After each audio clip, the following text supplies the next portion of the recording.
Bonsoir Patrice Caine. Bonsoir. Parmi tous les métiers de Thales, il y a la sécurité informatique. L'État redoute qu'une attaque informatique, une cyberattaque, vienne perturber l'élection présidentielle. Est-ce qu'il y a un danger? Je crois que cette question, elle se pose pour toutes les cibles d'intérêt pour des pays étrangers. Elle se pose pour ce qu'on appelle les opérateurs d'infrastructures vitales ou d'infrastructures critiques. Bien sûr, elle se pose aussi dans le cadre d'événements majeurs comme une élection présidentielle. Qu'est-ce qui pourrait se passer? Quelle forme une attaque pourrait-elle avoir? Vous avez vu des attaques très spectaculaires, comme celle d'une chaîne de télévision française. Donc on peut imaginer en fait à peu près tous les types de conséquences. Après, cela dépend de la façon dont, par exemple, les partis politiques prennent au sérieux ce type de menaces et se protègent eux-mêmes. Est-ce que ce sont des États qui attaquent? Ça, c'est pas Est-ce à que c'est la l'entreprise. Russie, comme on le dit beaucoup? C'est pas à l'entreprise de Thales de se prononcer là-dessus. Je pense que c'est. Vous êtes en première ligne, vous les voyez.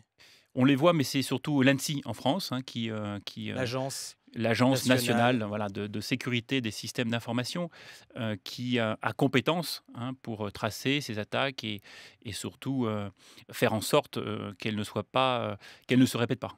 Est-ce que vous allez assister, aider l'État lors des processus électoraux, la présidentielle et législative, vous, Thales?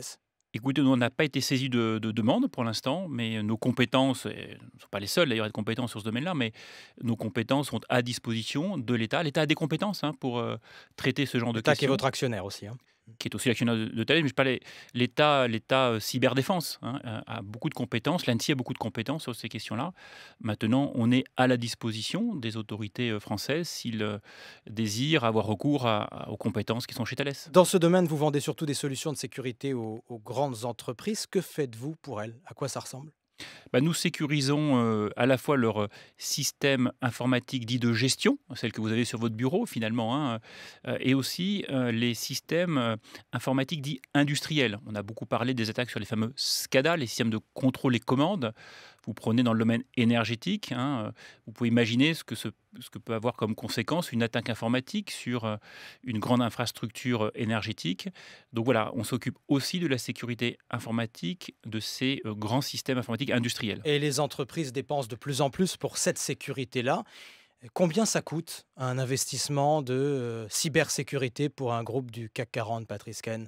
Oh, je ne vais pas faire le normand et vous dire ça dépend, Non, mais ça se mais chiffre, je vous demande pas de me livrer un secret industriel, ça se chiffre à quel ce ne niveau? sont pas des sommes excessives. Pour des grands groupes, c'est quelques millions par an.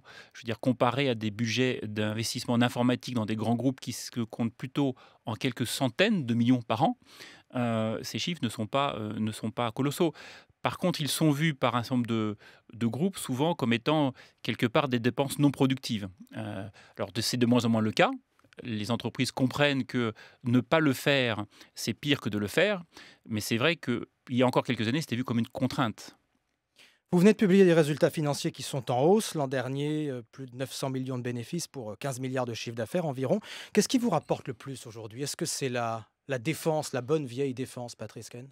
Dans nos 5 grands métiers, je le rappelle, la défense, bien sûr, mais aussi la sécurité, l'aéronautique, le transport terrestre, la signalisation ferroviaire et le spatial, nos 5 grands métiers, aujourd'hui, sont profitables, sont en croissance et se développent à peu près dans toutes les géographies. Mais qu'est-ce qui vous rapporte le plus? Est-ce que c'est le militaire ou est-ce que c'est le civil, pour dire les choses simplement? Je veux dire, les 2, aujourd'hui, ont à peu près le même niveau de rentabilité. Il n'y en a pas un qui est plus profitable que l'autre. Je vous pose la question parce qu'on le voit tous, le marché de l'armement est en hausse. On a entendu encore ces dernières heures aux États-Unis Donald Trump promettre à nouveau qu'il allait augmenter le budget de la défense aux États-Unis, qui est déjà colossal, de l'ordre de 600 milliards. Allez-vous en profiter, vous, Thales?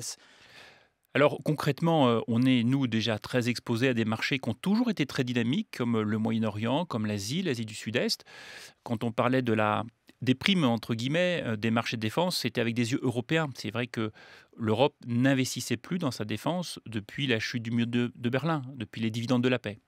C'est ça qui a changé pour nous. C'est-à-dire qu'aujourd'hui, l'Europe, les pays européens, ont décidé de réinvestir dans leur défense. Donc, Thales, qui est présent dans bon nombre de pays européens, bien sûr, compte bien, je dirais, accompagner Mais aux le ministère de la États-Unis, là, Défense. vous allez en profiter ou pas? Je dirais oui, mais marginalement, parce que nous sommes présents, mais de manière, je dirais, peu significative aux États-Unis en matière de défense. Je vous pose la question autrement, est-ce que la montée des tensions qu'on voit dans plusieurs régions du monde, est-ce qu'elle fait vos affaires? Bah, malheureusement, oui, mais c'est pas nouveau. Encore une fois, on parlait des marchés de défense qui étaient atones, encore une fois, parce qu'on avait des yeux européens.